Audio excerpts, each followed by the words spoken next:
So, we'll get straight into it, bro. Yo, word, brother. Who are you? I'll let you introduce yourself. I'm Sadiq. I'm a Red Bay. I'm from Madison, Illinois, east side of St. Louis. Filmmaker and photographer. Yeah. Also, I'm art director for a marketing agency. So, What got you into photography, bro? I'm gonna get straight into it. I always laugh because it was in like middle school. I asked for a camera. My mom and dad ended up getting me a camera. I want to say like for my birthday or some shit. But I got that camera and I was taking pictures. We ended up using it. It became the family camera. We'd take pictures with it and shit.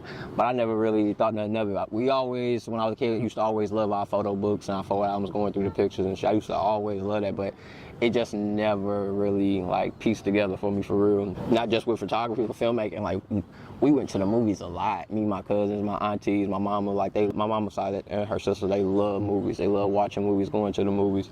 So like that's what we did. Like that's what we did. So it's funny how like it come full circle because I never imagined like making a movie, taking a picture, no shit like that for real. Like not for a living, that is. So I'm like, so it came around, I had just dropped out of college and my brother was like, you need to go to this art show called Vibes. I went to the show. It was amazing. Like I got an itch, I got that art itch. I'm like, I gotta get in this. When I was in high school, I was already designing clothes and shit like that, but that's me rambling just about like art and shit, but I got an itch. So I was like knee deep in just trying to figure out what I wanted to do, you know, how I wanted to make my mark in the art scene. I started something called Control STL. That was like just a little Twitter page that like spotlighted shit in the city, what that fucker was doing in the city, whether it be music, art, and shit like that.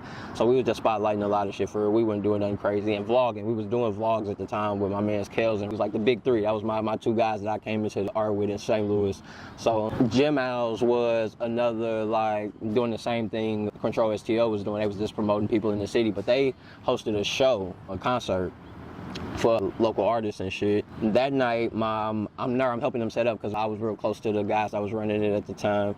And my friend Trina, she texted me, do you want to be my secondhand photographer tonight? Because she's a photographer. And I'm like, shit, let's do it. Like, let's do it. So she pull up on me. She pull up to the show. She give me her other camera. And I'm taking pictures. Like, I'm taking pictures of the show.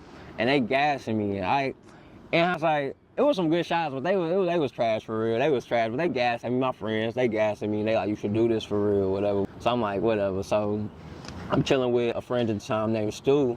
We sitting in his apartment, and I'm just scrolling Facebook, and this dude selling a camera for $500. Stu like, bro, if you get $250, I got $250. We can go get that motherfucker. A week later, I got that $250. Came back, we got that motherfucker, and it's been like history since then. Like we got that camera, we ran with it. We ran with it. That's beautiful, bro. That was like, bro, we was just sitting there, bro. I was like, bro, nigga selling the camera. He like, fuck it, I got $250. You get $250. I'm like, send them on. And I'm broke as hell, so I'm like, I gotta scramble. So I went and got that motherfucker. It was on. You mentioned to me earlier that, you know, you do the marketing for the U.S. Army. Yeah. Right? What has been the biggest lesson you've learned from when you very first picked up the camera to where you are now, to where you can, you know, sustain yourself from doing your craft, your passion, etc.? What has been the biggest thing you had to overcome in self? Patience, man. Talk to him. You gotta be patient. You gotta be patient and be patient and be present. I got caught victim at one point in my life when I was around like 23, 24, coming into 25. I was living like very fast from 21 to from 19 to 23. I was living very fast. 23, 24, I was living very fast. And I got slowed down. I got in a relationship and it slowed me down. And it was a very pivotal point in my life because it made me look at everything that was going on at that time, and it was a lot of destruction, to use a lack of a better word. Like a lot of things was going to shit, like relationships with friends, businesses. It was just, I was, in hindsight, I was looking at it burn. Like I was looking at it all come down. And I'm like, terrible. Man. And I look at the moments where I tried to prevent it. I look where the moments where I ran, where I should have stood tall, and it was just an accumulation of things. But that time slowed me down. It was like, now it's like, and just going through all that made me be patient. It made me be present. made me, and just be way more loving.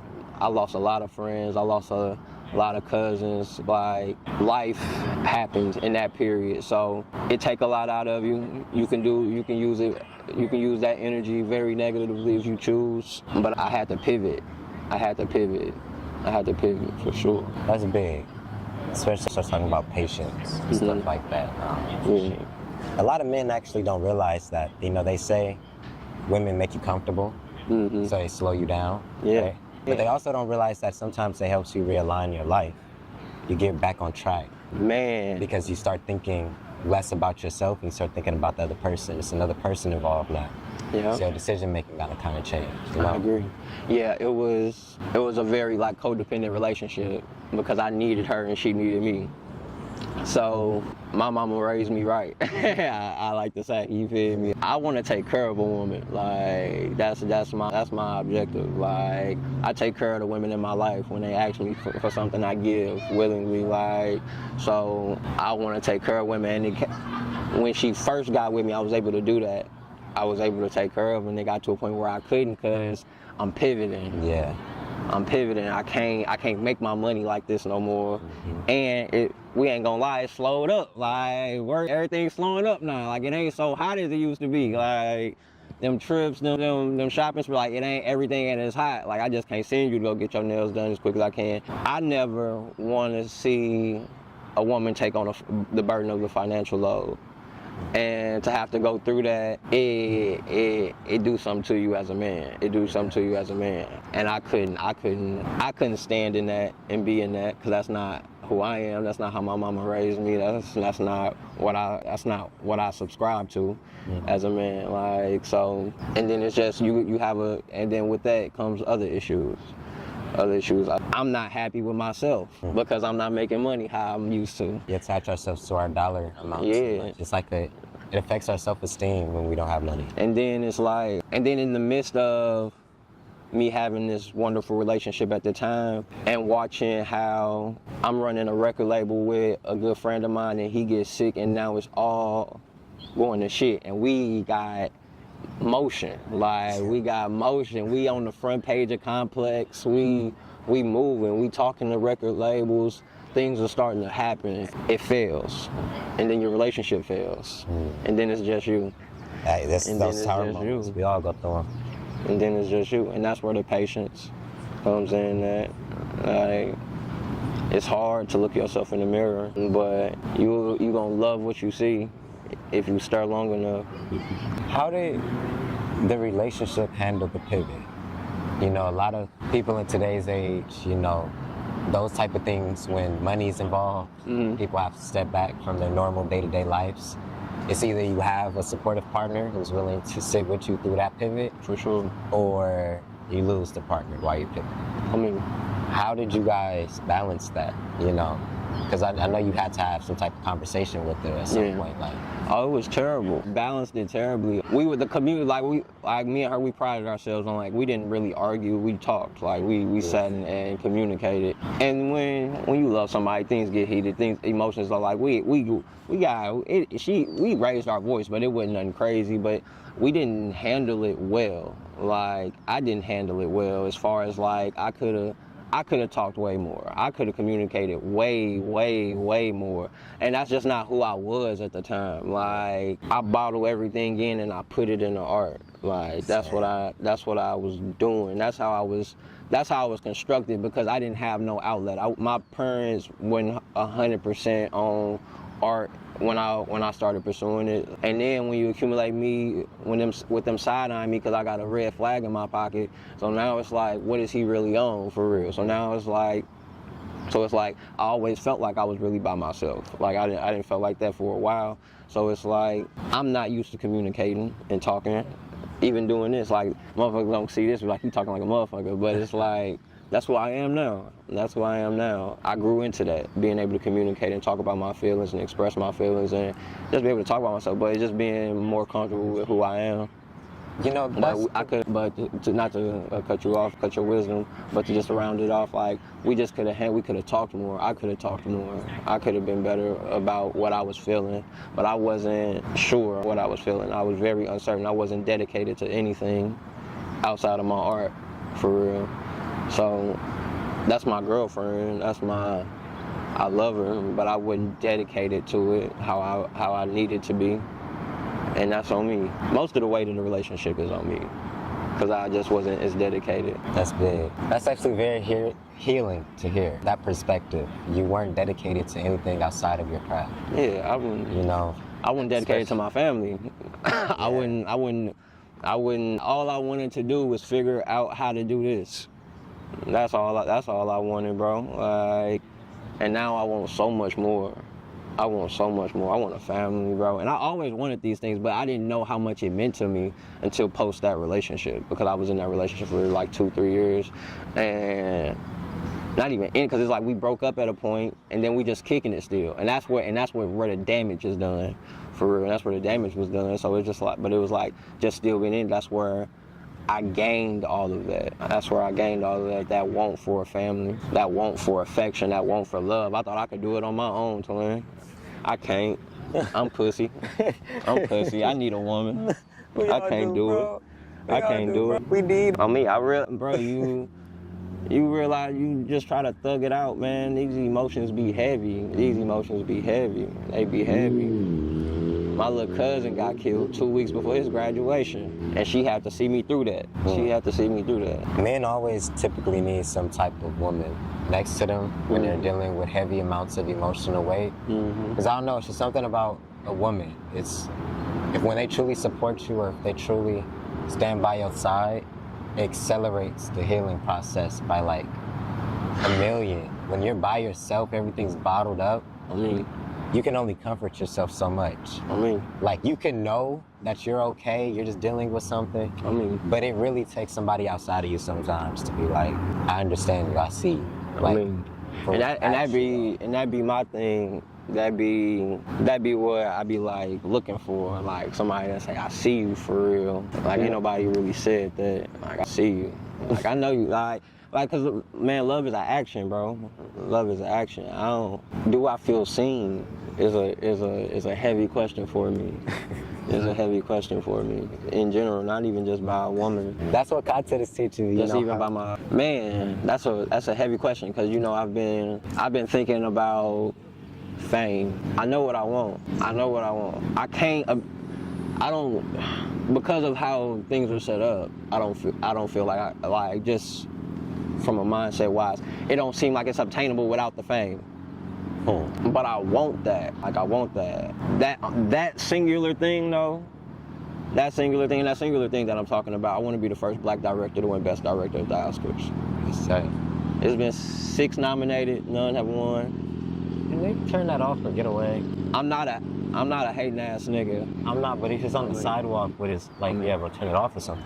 But yeah, I'm not a hating ass nigga. But so, when Michael B. Jordan directed Creed 3, I was rooting for him. Ryan Coogler got a shot this coming Oscars with Sinners, so I'm rooting for him. But I hope y'all lose. I want it, man. I want it. I feel like what I got, where I come from, the people that I would bring with me, because that award wouldn't just be for me. It symbolizes the work that we put in as a team. I feel like the people that contribute the singular story that I believe can capture that award. I feel like we can do it. And we're gonna shoot it in St. Louis. It's gonna be on the biggest screen in the world, and they're gonna love it. But yeah, that's the singular goal. But like, you gotta work, man. You gotta work. That dedication of motherfucker, being disciplined. We talked about that earlier. My dad used to try to be disciplined into me and shit. That ain't work. It doesn't. It's like, and then it's like, I'm a visual person, obviously. So like, I do by what I see. Yeah. In other words, he just told a lot of fathers to lead by example. I did. Instead of beating it into you, actually do it. Because the child will see what you're doing. Put it like this. Mentality. My dad used to tell me, me and my dad have a rocky relationship, but I love my dog. My uncle asked me how I feel about my dad. I said he the most sweethearted asshole I know. Like, that's the only way to describe him. But he used to try to get me to make my bed every morning. And my dad was in the military. He was in the Army. He was trying to get me to make my bed in the morning. But his bed was never made in the morning. And I watch those little things. I'm a very observant person. Because of this, I've become, my dad is an observant man, so I'm an observant person.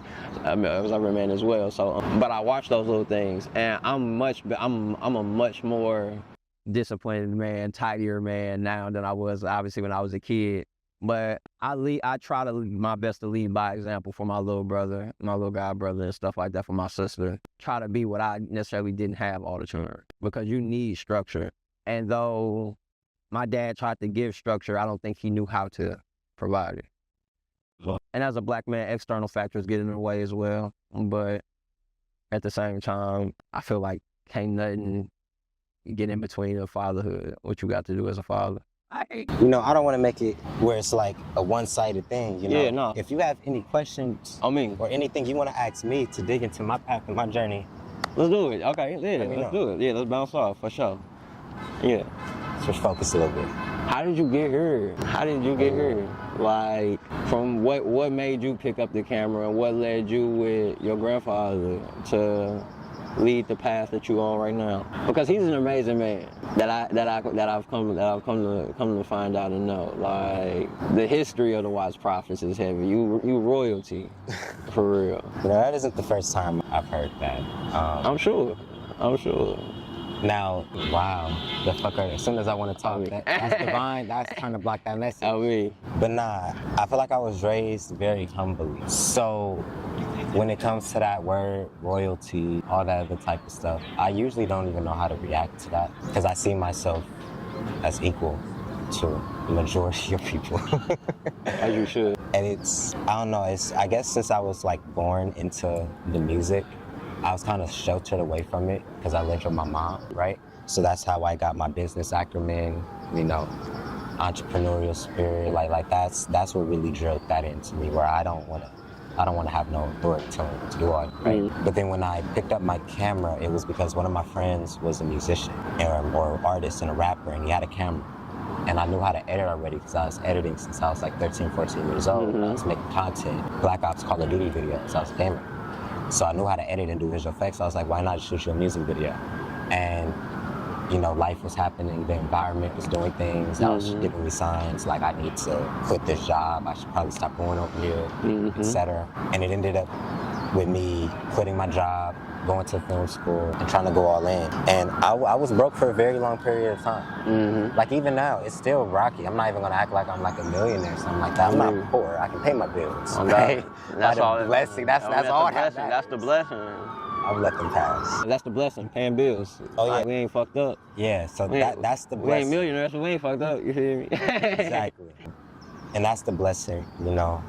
But what truly got me into it was just creativity. Yeah. You know, it was weird because while the society, parents, whatever the case may be, was telling me I wasn't doing the right things because I wasn't going down the corporate route, I was doing something creative. I was building my skill set. I was editing. I was taking pictures. I was doing music videos.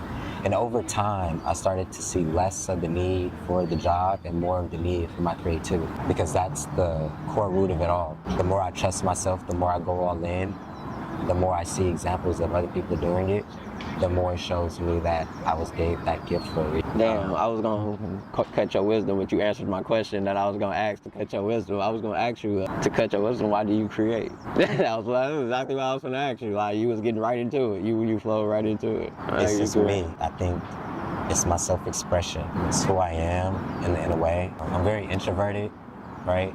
I don't like interacting with people, but I can interact with my camera and my content, and crazy enough, that's also what I want to do for a living. Right. So it feels like I gave the thing that I needed to be more authentic. I got you. It's kind of like how a rapper is with his music. I've always, like, there's been situations where I've done in my journal, I was like, I could probably have all the money in the world. I would probably still pick up my camera, make some type of content, make some movies, something creative. Because even though on an immediate short-term level, it may seem like it's for money. Long-term, I understand the only reason I'm doing it in the first place is I love it. Finances just comes with it. So I've just tried to build my life around the shooting, you know? Am I working out? Am I doing what I actually want to do? Am I creating? am I being disciplined to what I said I need to be disciplined? That's kind of why I create, you know, it's like a ritual in a way. That's beautiful, bro. I love that. For me, I love how you got into the growth of it, because I always say I create because that's what I am, a creation. I was made beautifully. So I create because I'm a creation. Exactly. But as I gotten older and just gotten deeper, not only spiritually, but just how the camera has attached to me and understanding how it's attached to me. And as I've grown as a man, I've grown as an artist. I'm not no technical sound director, filmmaker, photographer. Like, I could probably tell you something to do and you probably wouldn't understand what I'm saying. It's probably the most simplest thing in the world, but I know what I'm doing when I'm behind that camera. And that's what's come with life. Like, it come to a point where I'm not gonna make the same mistake twice. I know what I'm doing. And as I've grown as a man, I've gotten a better hold on life, a better hold on my emotions. I've become such a better artist.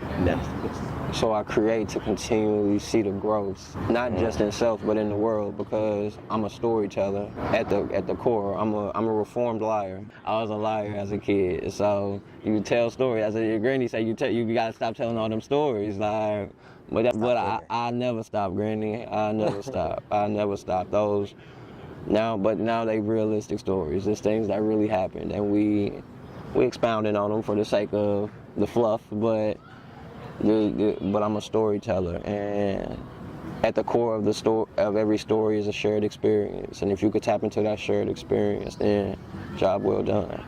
And that's what I'm looking for as an artist. I love my people, so they gotta feel my people through the shared experience. Now, you know, you said a couple things that I want to touch on. The emotional capacity. As the emotional capacity goes up, you create better art because it's intentional. The core root. My papa told me this was like when he was talking to Nina Simone, Bob Marley's, Quincy Jones, all that other type of stuff. He said they all told him the same thing. You need to fit. It's your emotions. Your emotions is what dictates whatever art you're coming out. So if you're going into it with no emotional control, your emotions just taking over, something's gonna come out, but it may not be the best representation of what you're actually trying to do. But if you can feel those emotions and kind of understand it and then transmute it, you make so much better art because it's true and intense. And then to touch on the grandfather legacy thing, it's a blessing. You know, I've got to meet some crazy people. I've got to do business with some crazy people, solely off a bloodline. Of course, I had to do the things necessary to make sure that I could execute. Yeah, gotta do me. I had to go to school. I had to study since I was 14. Basically, it's a never-ending thing. I had to go out in the field, go get the real life clients, not wait on no 9 to 5 to come to me after I graduate. I still had to put the work in and, you know, put my best foot forward. But he laid a path though. And he showed me a lot more about life than anything. You know, I feel like since I was somewhat born into music, it's not my focus necessarily.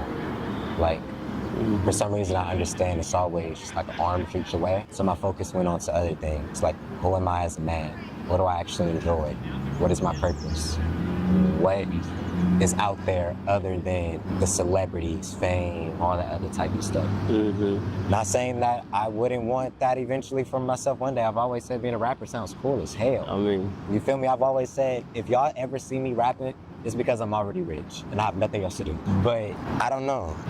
I think he showed me different things. It wasn't always, because, you know, he honestly don't even mess with the industry like that. He don't mess with a lot of people in it. So naturally, he wasn't even talking to me a lot about that type of stuff. You know, it was more of like, are you good? This is what you need to correct in your life. This is what you need to be thinking. This is how you have more self-esteem. This is how you have more confidence. And as you implement more self-esteem, more confidence, more, you know, integrity, the music and stuff kind of happens as a byproduct. Yeah, because you living. Exactly. That's DNA. Yeah, that's how it was for us when I was running 30 Hours, which is the record label that I worked. We was living every day. Like, we was kicking it every day, like, every day, bro. Like, nobody got a job. Well, Hop did have a job at the time. He worked for Uber. So this is the one job I was telling you about. So boom. Hop work for Uber, I drop him off at work. I had just moved down there. I moved down the 3rd, goddamn me, in January. It was January 15th. January 15th, 2019. I go out there, whatever, boo. I'm dropping him off every morning at Uber downtown Chicago. And we playing, ironically, we in LA, we playing West Side Boogie, Everything's for Sale, every morning. It just dropped. We playing it every morning. That album, like, I listen to that album to this day, but that album holds a very special place in my heart because I had just moved to Chicago. So we listen to Everything's for Sale. My mama, I'm a gangster, man. My mama a preacher now, but she gangster, bro. She know everybody. So she know her client, my mama do her. Her client, brother lived in Chicago. He gave me a job at the Salvation Army. Niggas know I love the kids. I'm always fucking with the kids. Like, I do whatever for some babies. So they had me be a mentor at the Salvation Army. I was there for a few months. I love them damn kids. All we did was play basketball Monday through Friday. That's all they wanted to do was play basketball. So that was the one job I had. But we was living every single day, like every day. That's why I had to turn my life around, because we was living too damn much.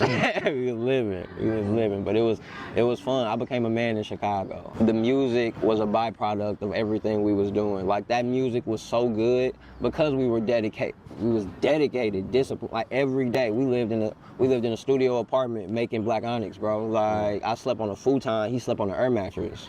Mm-hmm. Like, I rose up in the corner in between the futon and his air mattress is the computer and the microphone, and I'm sitting there. I set up the camera and we'd sit there and we'd record for hours.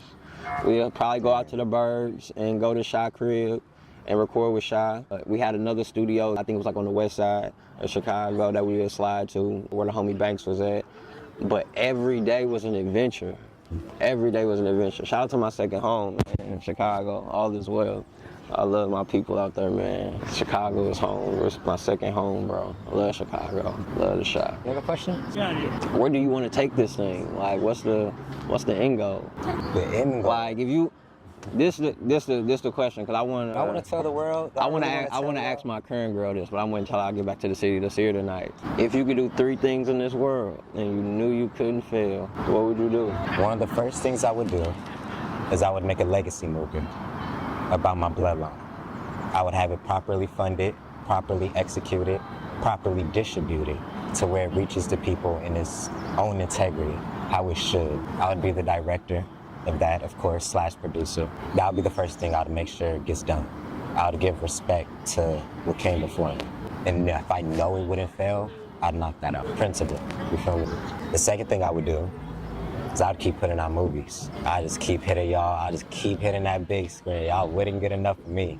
Like, well, that's one of mine. Y'all know mine. We gotta hit that big screen. But the thing is, I want these movies, I want it to touch the people. On me. I don't want to put out no Spider-Man and no. Yeah, nah. No, because that's enough in its fairy tales. But I know within the script of these movies, there's no heart. You feel me? When you really look at the writer is probably one of the most important person in these things, because they will gift you some game, and you won't even know. You'll be focused on the storyline, but it's within the dialogue a lot of the time. It's all there within the dialogue, for real. But and the little metaphors and just how things turn within the storyline. Exactly. So I'd use my movies to impact, and I wouldn't miss. That would be the second thing. If I knew I couldn't fail, for sure, I just keep hitting that box office. I mean, sorry, not sorry. And then we're gonna get that money. We're gonna get that money. We're gonna get that money. Sorry, we're gonna make some great work, but we're gonna get that money. We're gonna be honest. You don't even gotta say too much. But the last thing, if I knew I couldn't fail, I would build or reinforce the most loving, secure, trustworthy, open, vulnerable household and family. I love that. I don't want to be one of those dudes where I'm using money as an excuse to not go take care of my children. Like, oh, yes, I can pay the child support, I can do all this other type of shit, but I'm working so much that I don't have enough time to spend with my children.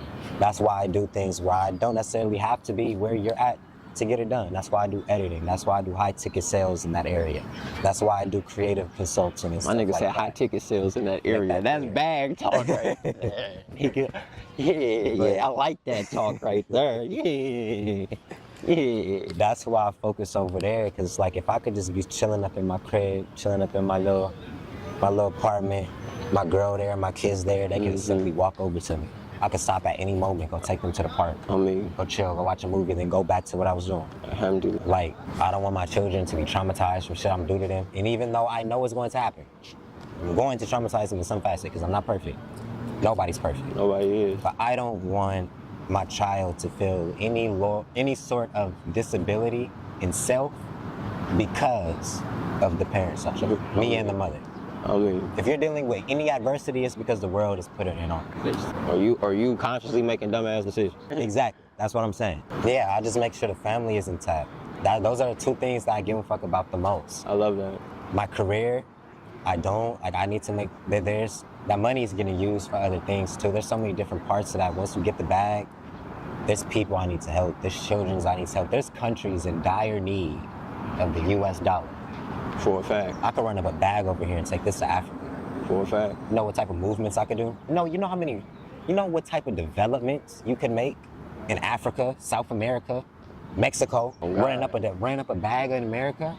You can really cause some impact. That But dollar people- flips so crazy over there. Thank you. But everybody's focused on making the money over here and then living the most expensive life over here. That's what I'm saying. I need to make sure my purpose is fulfilled. I mean, I like that. I love that.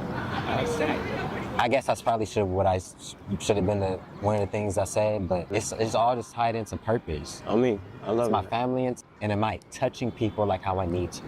But it's just the specifics of it, for sure. But I love that. I love that. I love that. I love that. Yeah. Yeah. I'll Me and my answer it wife too. and my kids. I mean, answer Family, it too. dad, mom. I'm gonna go ahead and say the one because we gotta hit box office. If it's one, we gonna hit box office. But like you said, with great storytelling, with elite storytelling, art is spiritual for me, man. It's spiritual. God is the first artist, so I'm blessed to be an artist.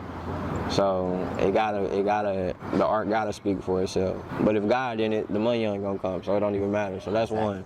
Two, if I knew I couldn't fail, I want a farm and grocery stores and food deserts and hoods that don't have great food selections or varieties of selections of stores to go to get food. Fresh foods in neighborhoods and low-income neighborhoods. Yeah, be able to control where the food come from, where it's at, the price of the food, and how and where it's going, and be able to just have something consistent for my people to be able to take care of my people that's long after I'm gone. A consistent system. And if I knew I couldn't fail, I'd marry the girl that I'm talking to right now. Oh, then you better get on one knee If I knew to see. If I knew I couldn't fail, I'd Well, you know, marry. my grandpa gave me some shit about that. So you don't even need a ring. If she your soulmate, she your soulmate. She gonna be there with us. For sure. I'm Muslim, so it's like we don't wear rings, but I am who I am too. Gotta put the ring on. Gotta put the ring on. Gotta put the ring on for sure. Me as well. But like I said, I'm soft on women, man. I'm a sweetheart, bro. I'm a sweetheart, bro. Like, I love women, bro. I love women, bro. Like, I love women, bro. They amazing, bro. Black women are amazing, bro. Cause when I say women, I'm only talking about black women. I'm only talking about, like, bro, they so tight, bro.